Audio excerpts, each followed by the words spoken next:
যেটা উনি একটু আগে বলে গেলেন, আমরা দেখছি এফআইআর এ বাড়ি থেকে যে পেরেন্টস এফআইআরটা লঞ্চ করেছে, সেখানে এফআইআরটা একটা হলো, এফআইআর যখন সেকশন অ্যাড করছেন পুলিশ, যিনি ডিউটি অফিসার বা যিনি আছেন আইও, তখন সেকশনের সঙ্গে এফআইআর এর মিল পাচ্ছি না। এই সেকশনটা কেন দিলেন? এই সেকশনটা তো দেওয়ার কথা না। এই সেকশনে যা উনি কমপ্লেন করেছে, আর মেয়ে প্রত্যেকটি বাচ্চার কাউন্সিলিং সিডব্লিউসি তে করা হয় খুব মাইনরলি, এবং কাউন্সিলিং রিপোর্ট প্রিজার্ভ করা হয়। আমি নিজে করি প্রত্যেকটি পক্সো কাউন্সিলিং বাচ্চার রিপোর্ট আমি নিজে করি, আর বাকি যে প্রতিটি বাচ্চারই কাউন্সিলিং রিপোর্ট হয় আমাদের সমন নির্বাচন মিলে সকলে মিলে করা হয়। এবং তাতে করে দেখা যাচ্ছে বাচ্চার স্টেটমেন্ট, এফআইআর, পুলিশের 161 কোনোটার সঙ্গে কোনোটা মিলেনি। বাচ্চা আমাদেরকে বলবে, পুলিশ বলছে আপনাকে গিয়ে কথাটা বললো, ওই আমি এতবার জিজ্ঞেস করলাম আমাকে তো বললো না, তাহলে আমি কি করবো ম্যাডাম? ওই বাচ্চাটা খুব মজার কথা, ইন্টারেস্টিং, চাইল্ড মাইন্ড কিভাবে ভ্যারি করছে দেখো। পুলিশকে একটা স্টেটমেন্ট দিল, সিডব্লিউসি কে একটা স্টেটমেন্ট দিল, যখন ওই বাচ্চাটা চলে গেল 164 করতে কোনো একটা ম্যাজিস্ট্রেটের কাছে, তখন 164 রিপোর্টটা পুলিশ আমাদের সিডিএ দেখাচ্ছে, ওখানে বাচ্চাটি আরেকটি কথা বলল, নতুন ডিসিপ্লিন দিয়ে দিল। তাহলে এই তিনটে জিনিস 3 ঘন্টার মাইন্ডসেট আপ চেঞ্জ হয়ে গেল। তাহলে অ্যাকচুয়ালি তার সঙ্গে কি ঘটেছে, তাহলে সেটা কিভাবে বেরোবে? তাহলে বাচ্চার যে মাইন্ড, এই মাইন্ড কিন্তু মুহূর্তে চেঞ্জ হচ্ছে। তাহলে কি করতে হবে? বাচ্চাকে আমরা তখন সিদ্ধান্ত নিলাম যে যখন কোর্ট প্রসিডিং স্টার্ট হচ্ছে, ট্রায়াল হবে, একটি টাইম অফ এভিডেন্স, যে ধরনের মানে কমপ্লিকেটেড ম্যাটার থাকে, কেস থাকে, সেখানে আমি নিজেও উপস্থিত হই, সাপোর্ট পারসন তো থাকে, আমি নিজেও যাই যে বাচ্চা নার্ভাস ফিল করছে, বুঝতে পারছি যে ভুল বলি। তো ওখানে গিয়ে তখন যে বাচ্চা স্টেটমেন্টটা দিচ্ছে বা এভিডেন্সটা দিচ্ছে, সেটা অন রেকর্ড থাকছে, একজন সেশন জাজ সাহেবের ঘরে হচ্ছে, উনি সেটা রেকর্ড করছে, সেটা এস্টাবলিশ করছে। তাহলে এই যে এতটা সময় ধরে হয়ে এলো, তার পুরো রিভার্স একটা সে এভিডেন্স দিল এবং তার একটা অন্য রেজাল্ট বেরোলো। এই মাইন্ড সেটআপটা খুব বড় জিনিস বাবু। মাইন্ড সেটআপ, যে বাচ্চাকে কি ভাবছে, তার মাথায় এখন কি চলছে, সেইটা যে বের করা বা বলা বা সেটা তার কাছ থেকে জানা খুব সেন্সিটিভ ইস্যু। খুব ধৈর্য নিয়ে ধরে বলে আমাদেরকে ওটা পারতে হয়, বার করতে হয়, আমরা সেটা করছি। তবে ম্যাম যেটা বললেন, নন্দিতা ম্যাম, নদিয়ার রিপোর্ট খুব খারাপ, এখানে বাচ্চা মেয়েরা আছে। তো এই যে চাইল্ড ম্যারেজ, আমরা বারে বারে বারে বারে প্রত্যেকটি থানার সঙ্গে কথা বলছি, কিছু অ্যাওয়ারনেস প্রোগ্রাম নিয়েও কথা হচ্ছে, রানাঘাট পিডিকেও নিয়ে আমরা বলেছি, কৃষ্ণনগর আর রানাঘাট দুটো পিডি নিয়ে আমাদের সামনে একটা প্রোগ্রামও করবো, যে এইভাবে চাইল্ড ম্যারেজ সিস্টেম করা যায়। এত বেশি বেড়ে গেছে। একটা ফেস্টিভ্যাল যখন আসছে, কি ধরুন সরস্বতী পুজো, তখন দেখছি বাচ্চা প্রোডাকশন বেড়ে যাচ্ছে। একটা ফেস্টিভ্যাল মানে বাচ্চা হারিয়ে যাবে, বাচ্চা বেরিয়ে যাবে, বাচ্চা কিছু করবে, এই যে প্রবণতাটা, যে আমার একটা প্রোগ্রাম, আমি এই সময় আমি যাকে লাভ অ্যাফেয়ার্স থেকে বেশি আমাদের ইয়ে হয়, তো চলে যাবো এবং বিয়ে করবো। এই থিঙ্কিংটার জায়গাটা থেকে আমরা ভীষণ চিন্তা ভাবনায় আছি যে কিভাবে হাউ টু ইনস্টেল, কি করে তাদের মাইন্ড সেটআপের মধ্যে একটা ডেভেলপ কিছু চিন্তা ভাবনা আনা যায়, চেষ্টা চলছে, করছি। আর আপনাদের সকলের যে নিউ ব্যাচ যারা যাচ্ছে, তাদেরকেও বলবো প্রথম থেকে খুব সতর্ক এবং খুব কি বলবো সেন্সিটিভ, মানে খুব ডেডিকেটেডলি কাজটা করতে হবে।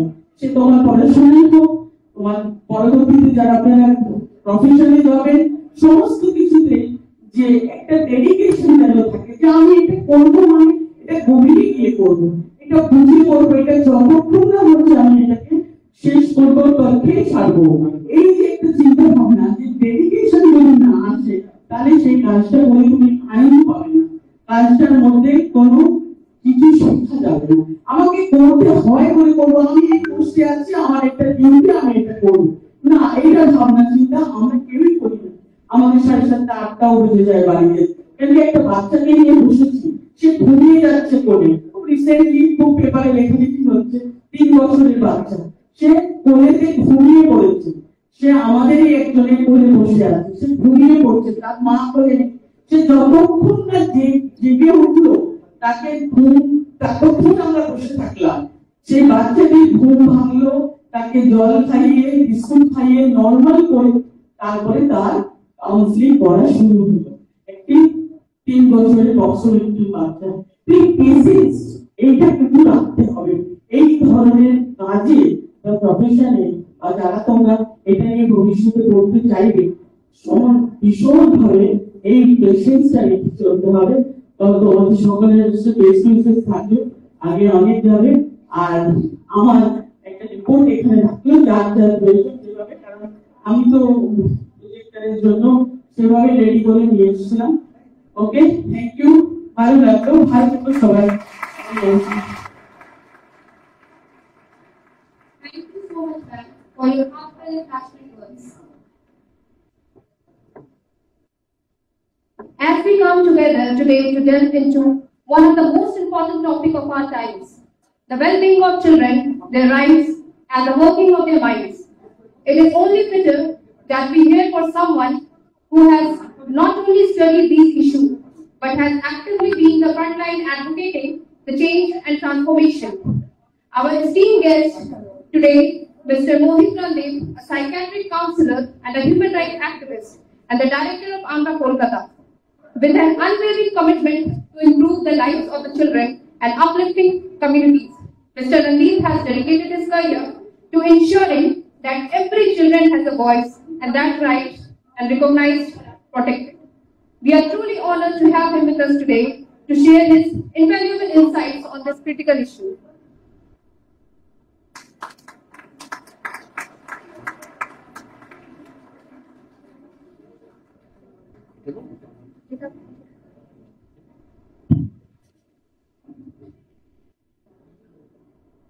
Thank you. Distinguished guests, respected teachers and other faculty members, and my dear old protector of our beloved Constitution. Thank you for inviting me as a speaker in this seminar. My area of discussion is basically mind, mental health. Now I would like to ask you, what is mind? Any idea? You will be কোন ব্যাপারটা থাকে কোথায়, আছে কোথায় এই মুহূর্তে? আমাদের ছোটবেলায় তীর চিহ্ন দিয়ে দেখানো হয়েছিল যে কোথায় আমাদের হাত, পা, নাক, কান, গলা ইত্যাদি। আর একটু বড় হওয়ার পর ভেতরের বিভিন্ন প্রত্যঙ্গ চেনানো হলো, কোথায় আমার ফুসফুস, কোথায় আমার হৃদপিণ্ড, কোথায় গুরু মস্তিষ্ক ইত্যাদি। প্রথম কি মনটা দেখানো হয়েছিল মনে পড়ে? তাহলে কোন আগুন আছে না নেই? সবটাই কল্পনা, কবির সাহিত্যিক কি বলেন? এই প্রশ্ন আসলে খুব নতুন নয়, বহু প্রাচীন প্রশ্ন। আমাদের দার্শনিকরা বহুযুগ ধরে এই প্রশ্ন করে আসছেন এই জন্য বলছি যে আজও তাদের কোনো সমাধান পাওয়া গেছে এমন আমরা কোনো সর্বজন গ্রাহ্য কোনো সংজ্ঞায় পৌঁছতে পারিনি। বিশ্ববিদ্যালয়ের স্তরে ওখানে কিছু একটা অসুবিধা হচ্ছে না, সবাই না বসলে কথা শুনতে পাবেন না পাশের মানুষ। একটু বসে যান আপনারা।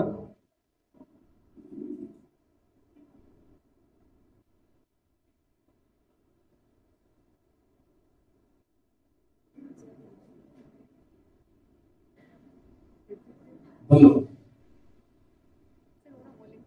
ও বলে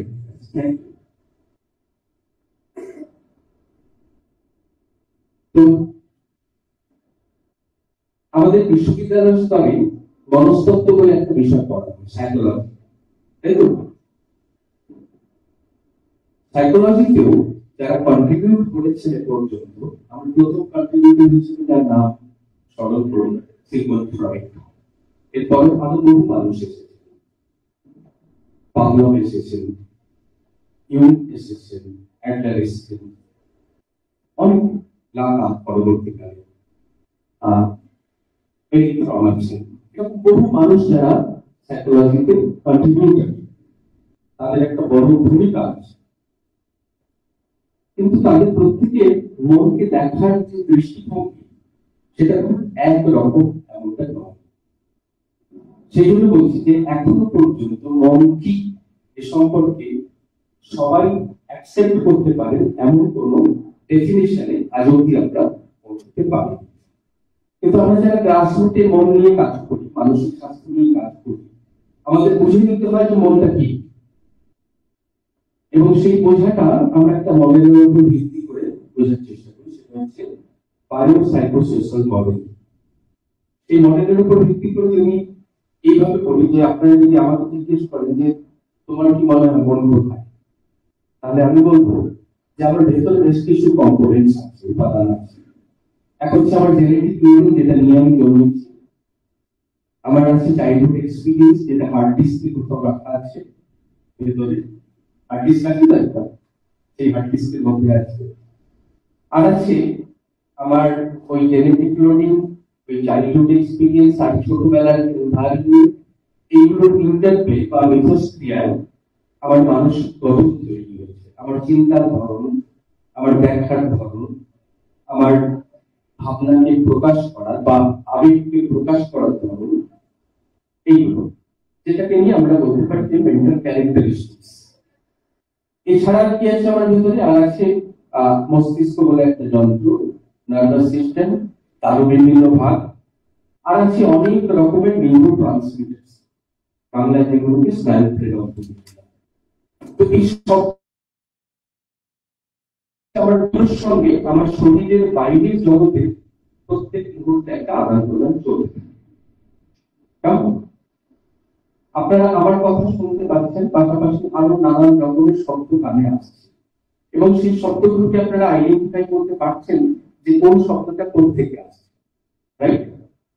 তার মানে প্রত্যেকটা শব্দের উৎস আমাদের মনের গভীরে কোথাও একটা আগে থেকে হার্ড ডিস্কের মধ্যেই রয়েছে। আমরা নিজেরাই যখন কোয়েশ্চেন করছি যে কোথেকে আসছে এই শব্দটা, আমরা আইডেন্টিফাই করতে পারছি। এই মুহূর্তে আমি বলার সঙ্গে সঙ্গে আমি পেছনে একটা শব্দ পাচ্ছি, যেটা অবভিয়াস এই ঠান্ডা করার যন্ত্র থেকে বেরিয়ে আসছে এই শব্দটা। তো এইভাবে প্রত্যেক মুহূর্তে আদান প্রদান চলছে। আমার কানে এসে কোনো শব্দ রেজিস্টার করছে, রেজিস্টার হচ্ছে, তারপর নিউরো ট্রান্সমিটার পৌঁছে দিচ্ছে সেই হার্ড ডিস্কের ফলে, সেখান থেকে আবার শব্দটাকে আইডেন্টিফাই করছে এবং প্রকাশ করছে।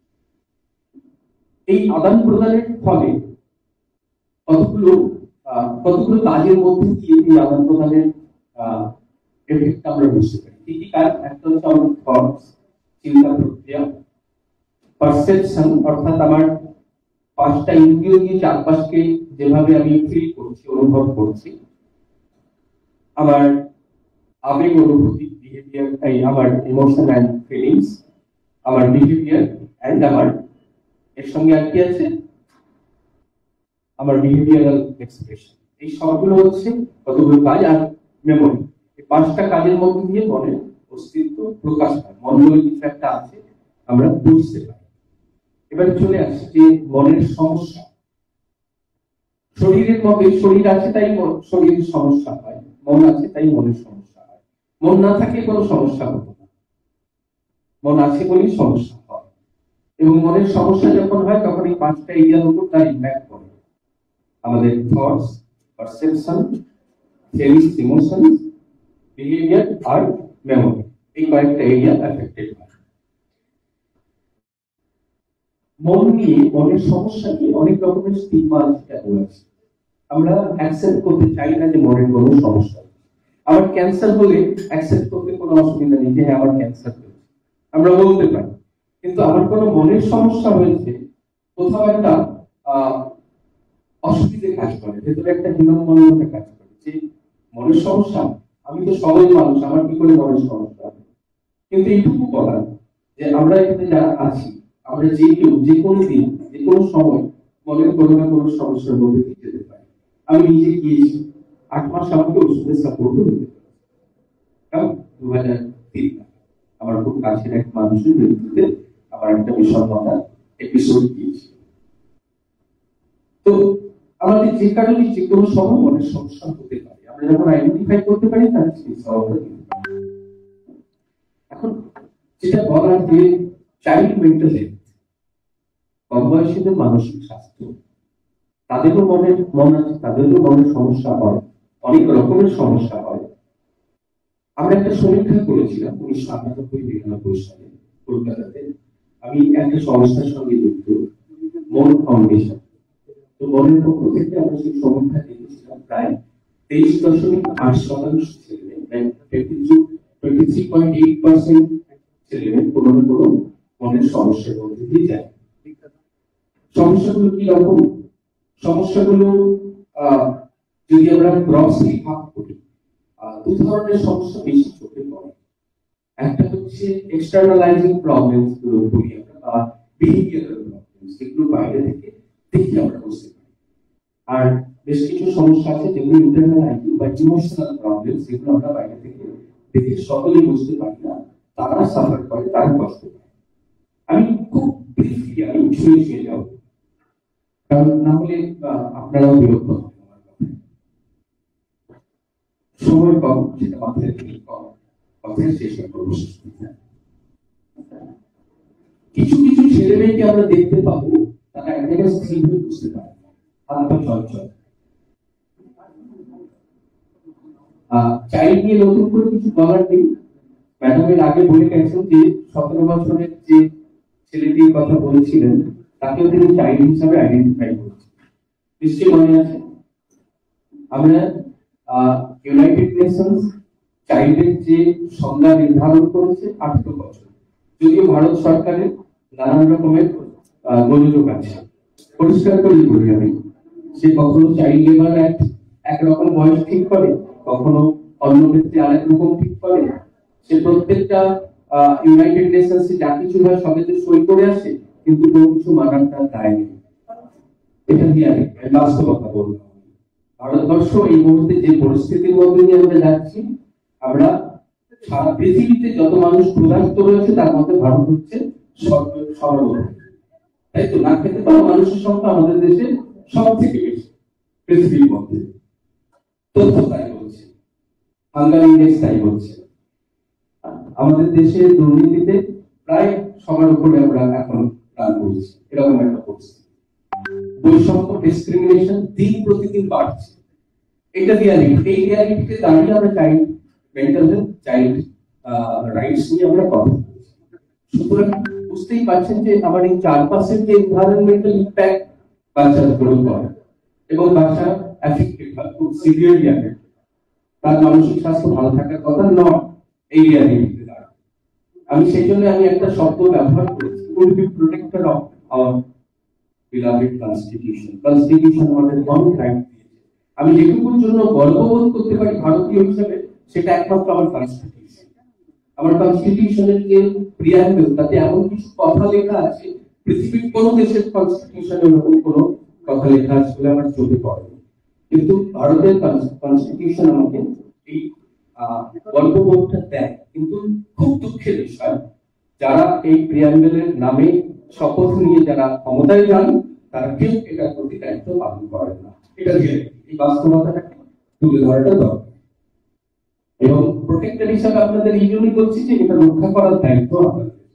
এটা ক্ষমতা সবসময় এটাকে ডিস্ট্রয় করতে চাইবে, ক্ষমতা সবসময় এটাকে ডাইলুট করতে চাইবে, সরিয়ে দিতে চাইবে, কিন্তু প্রোটেক্ট করার রেসপন্সিবিলিটি নিয়ে আপনারা এই পড়াশোনাটা করেছেন। এটা আপনাদেরকে নিজেদের অধিকারকে প্রতিষ্ঠা করতে হবে।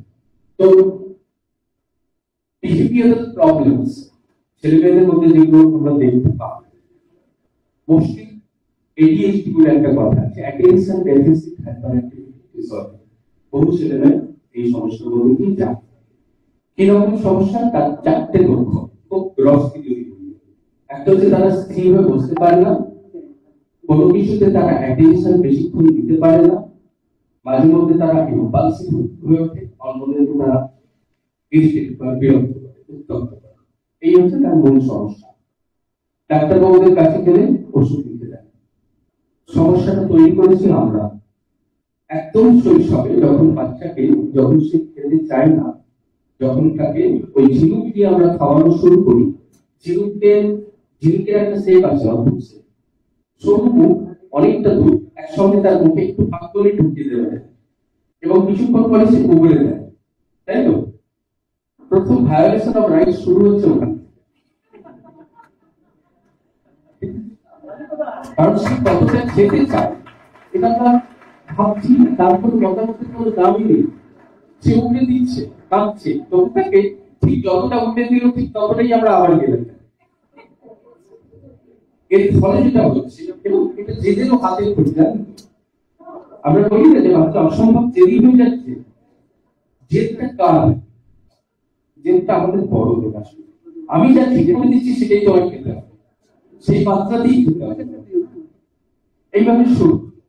তো জেদের শুরু হচ্ছে, এরপর যখন একটু বড় হচ্ছে তখন তাকে আর ওইভাবে গেলানো যাচ্ছে না, তখন তাকে আমরা টেলিভিশনে কার্টুন চ্যানেল চালিয়ে দিয়ে বসিয়ে খাওয়াচ্ছি, তখন সে দুটোই গিয়েছে।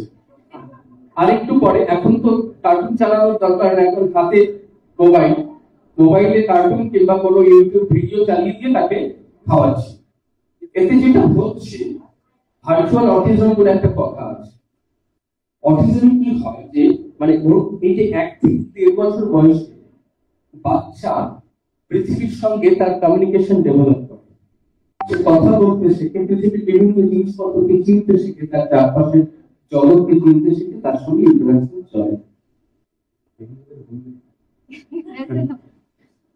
তো তার ইন্টারাকশন চলতে থাকে এবং সে শিখতে থাকে, সে বড়দের লিপ মুভমেন্ট দেখে সে কথা বলা শেখে।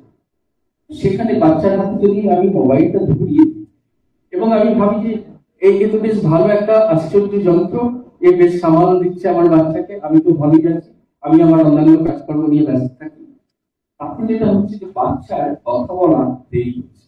লক্ষ্য করুন, বহু টডলার্স এখন কথা বলতে অনেক দেরি করছে। তার একটা কারণ কি? তার যে বয়সে যেটা শেখার কথা, সেই শেখার সুযোগ থেকে সে বঞ্চিত হচ্ছে, এবং এই বঞ্চিত করছি কারা? আমরা বড়। এটা একটা বড় সমস্যা। হাইপার অ্যাক্টিভিটি, ধরুন একটা বাচ্চাকে আমি আমার ইচ্ছে মতো খাওয়াচ্ছি, তার যতটা প্রয়োজন তার থেকে বেশি খাবার খাওয়াচ্ছি, আমি কৌটোর দুধ খাওয়াচ্ছি, কৌটোর বিভিন্ন খাবার খাওয়াচ্ছি, যেটা অতিরিক্ত ক্যালোরি সম্পন্ন, বিপুল পরিমাণে ক্যালোরি জেনারেটেড হচ্ছে তার মধ্যে। অন্যদিকে তার ফিজিক্যাল মুভমেন্টের স্পেস আমি ক্রমশ বন্ধ করছি। খেলার মাঠ নেই, কোনো মাঠে নিয়ে যেতে পারবেন না, মাঠগুলো সব ফ্ল্যাট হয়ে গেছে, পুকুরগুলো সব বুঝিয়ে দেওয়া হয়েছে, তাই তো? খেলার মাঠ নেই, পার্ক নেই, পার্ক থাকলেও সেটা খুব অপরিচ্ছন্ন, যাওয়া যায় না, এমন একটা পরিস্থিতি। তার ভেতরে যে বিপুল এনার্জি ভেন্টিলেট করার কোনো স্পেস নেই, তাই তো? এবার তাকে আমি গেলাচ্ছি কোন প্রোগ্রাম?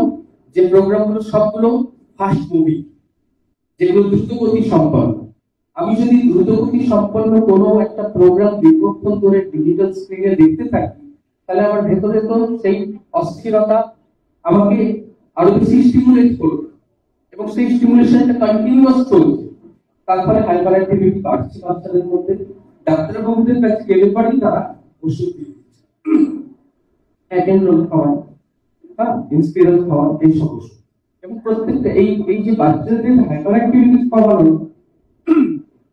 প্রত্যেকটা ওষুধের কিন্তু সাইড এফেক্টস আছে। ওজন কমায়, মানে খিদে কমে যায়, সোজা কথা, এগুলো বিপজ্জনক ওষুধ। আমরা যেটা করতে পারি